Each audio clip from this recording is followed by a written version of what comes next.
Oke, teman-teman sekalian, hari ini kita akan diskusi mengenai satu pertanyaan yang sering dilontarkan orang juga, yaitu mengenai Allah dan neraka. Ya, kalau Allah itu baik, mengapa ada neraka untuk menghukum orang-orang yang belum bertobat selama-lamanya? Ya, ini memang pertanyaan yang agak susah dan valid untuk kita jawab. Nah, tapi saya ingin menekankan ada setidaknya beberapa poin dulu ya. Yang pertama adalah Allah itu selalu baik. Ya. Yang kedua, Allah tidak pernah mengirim orang ke neraka. Ya, jadi kalau ke neraka itu adalah kehendak atau keinginan orang itu sendiri yang tidak mau bertobat, yang sudah jatuh ke dalam dosa dan tidak mau berbalik dari jalan dosa. Nah, yang ketiga adalah keberadaan neraka itu tidak meniadakan kebaikan Allah. Nah, itu penting teman-teman sekalian. Ya, seringkali kita berpikir kalau ada neraka maka Allah itu tidak maha baik. Siapa yang bilang begitu? Ya. Jadi neraka itu adalah standar tertinggi dan seadil-adilnya yang sudah ditetapkan Allah untuk hukuman dari dosa. Nah, teman-teman mungkin waktu kita berpikir itu kita akan merasa bahwa wah, ini terlalu berat ini ya. Saya kan cuma mencuri, saya kan cuma melakukan sedikit dosa, kenapa saya harus dihukum selama-lamanya? Pertama-tama saya ingin mengatakan bahwa sebenarnya ya di dalam setiap diri manusia, karena kita adalah image of God, ya di dalam setiap diri manusia sudah ada gambaran justice yang kita tuntut di dalam dunia ini. Jadi justice di dalam dunia ini adalah gambaran dari justice di dalam kekekalan. Nah, misalnya ada orang yang membunuh, kita katakan membunuh dulu ya, membunuh ya satu orang, lalu keluarga dari korban itu sudah memaafkan dia. Lalu tiba-tiba hakim dari pengadilan mengatakan karena keluarganya sudah memaafkan, udah selesai semuanya dan orang itu tidak perlu lagi dihukum.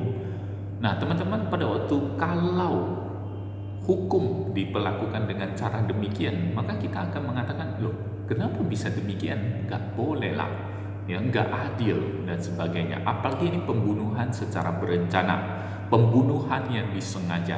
Nah, teman-teman, setiap diri kita punya standar justice yang kita mau terapkan di dalam hidup ini. Kalau tidak, itu bisa bahaya. Hidup kita semuanya bisa bahaya karena tidak ada standar justice.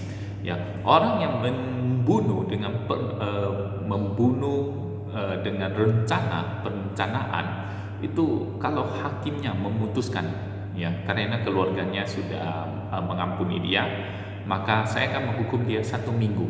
Itu pun akan diprotes. Masa kan dihukum 1 minggu? Lalu hakimnya mengatakan 1 minggu kan sudah cukup untuk merenungkan dosa-dosanya. Kenapa dia harus dihukum 15 tahun sampai 20 tahun? Nah, teman-teman, pada waktu kita berpikir demikian, ya, kita akan langsung, ini ada yang salah ya dengan standar justice dari hakim ini, ada yang salah ya. Nggak mungkin dihukum 1 minggu saja dengan pembunuhan berencana ya, tindakannya yang demikian. Nah, ya mungkin kita katakan ya itu kan pembunuhan. Kalau misalnya contohnya adalah mencuri ayam ataupun contohnya adalah hanya dosa-dosa kecil, kenapa harus dihukum ya seberat-beratnya di neraka? Oke, ya itu pertanyaan yang valid juga ya. Nah, yang saya mau katakan adalah cara pandang kita terhadap dosa itu kadang-kadang kita terlalu anggap enteng. Ya, dosa kita lihat sebagai kuantitas dan sebenarnya tidak ada yang salah. Dan kalau kita jumlahkan kuantitas dosa kita, saya tidak tahu ya seberapa beratnya itu. Ya. Tapi saya yakin di dalam seumur hidup saya melakukan kuantitas dosa yang cukup banyak. Belum lagi kualitas dosanya. Makanya kita bisa mengatakan membunuh itu lebih berat daripada mencuri 10.000 rupiah. Itu kualitas. Dan dengan cara begitu saja kita bisa membedakan ya sebagai manusia, apalagi Allah yang melihat kualitas dosa sangat berbeda. Dan sifat pemberontakan dari manusia pertama, itulah yang membuat kualitas dosa menjadi harus ditebus, bukan dengan cara yang sekedar melupakan atau mengampuni, tetapi dengan cara yang sangat mahal sekali, yaitu Yesus harus datang ke dalam dunia dan mati bagi dosa manusia.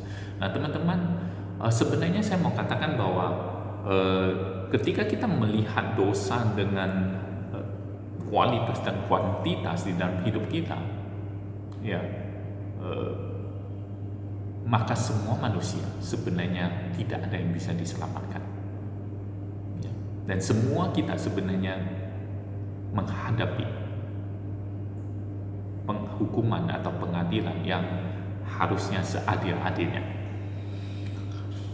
Ya, mungkin kita merasa diri kita baik, tapi itu yang jadi masalah dari kita. Ya, mungkin kita merasa, loh, saya tidak melakukan pembunuhan berencana. Waduh, jangan ngomong sampai begitulah. Hidup saya baik-baik saja, saya orangnya baik-baik. Ya betul, itu menurut kita, ya. Tapi menurut catatan Alkitab tidak demikian. Manusia telah berbuat dosa, hilang kemuliaan Allah. Manusia tidak berakal budi, tidak mencari Allah. Manusia mencari kepentingan sendiri, dan selama hidupnya dia hanya mencari jalan dosa, keinginan daging, keinginan mata, semuanya. Nah teman-teman sekalian, dan neraka adalah standar yang paling adil yang sudah ditetapkan oleh Allah. Ya. Kalau kita bisa melihat menghukum orang dengan hukuman yang cukup misalnya cukup lama, itu berarti kita sudah punya standar selang waktu, ya. Dan selang waktu ini adalah selang waktu yang sebenarnya sangat relatif, ya. Dan makanya ada pembunuhan yang berencana itu bisa dihukum mati atau seumur hidup. Nah teman-teman, pada waktu kita mengatakan seumur hidup, itu selang waktunya selama-lamanya bagi dia sebenarnya di dalam dunia ini. Makanya saya mengatakan bahwa justice di dalam dunia itu menggambarkan justice kekekalan. Cuma karena kita tidak sempurna, maka kita menggunakan standar yang tidak sempurna, meskipun standar itu bisa divalidasi, ya. Dan standar itu adalah standar yang sebenarnya kita pakai untuk mengatur kita semuanya. Tetapi standar dari Allah tentu saja jauh lebih tinggi dan jauh lebih adil daripada standar manusia. Kalau kita bisa memikirkan bahwa orang itu harus dihukum seumur hidup, maka neraka dengan hukuman selama-lamanya kekal itu tetap masuk akal. Tetapi teman-teman sekalian, ada kabar baik. Kabar baiknya adalah Yesus datang ke dalam dunia, mati untuk dosa kita. Dan yang harus kita lakukan adalah bertobat dan percaya kepadanya, hanya percaya. Dan ketika kita ditawari dengan jalan demikian, seringkali kita mengatakan, oh enggak, saya enggak mau, saya mau jalan saya sendiri, saya mau berusaha sendiri. Tapi saya mau katakan teman-teman, justru itulah yang membuat Anda akan terjerumus jatuh ke dalam hukuman kekal. Teman-teman, Allah sudah menyediakan jalannya. Kita seringkali menuduh Allah bahwa mengkritik Allah bahwa kenapa Allah menciptakan neraka. Tetapi jangan lupa teman-teman, Allah juga menciptakan surga bagi kita. Allah juga menciptakan jalan keselamatan. Bukan menciptakan, Allah menyediakan dengan mengutus anaknya sendiri. Bayangkan teman-teman, itu seberapa besar kasih Allah bagi kita. Dan itu tidak sebanding dengan hukuman kekal di dalam neraka, saya mau katakan. Jadi teman-teman sekalian, tergantung pilihan Anda. Anda mau pilih mana? Sekali lagi saya mau katakan seperti poin kedua, Allah tidak mengirim orang ke neraka. Itu semua adalah pilihan kita. Amin.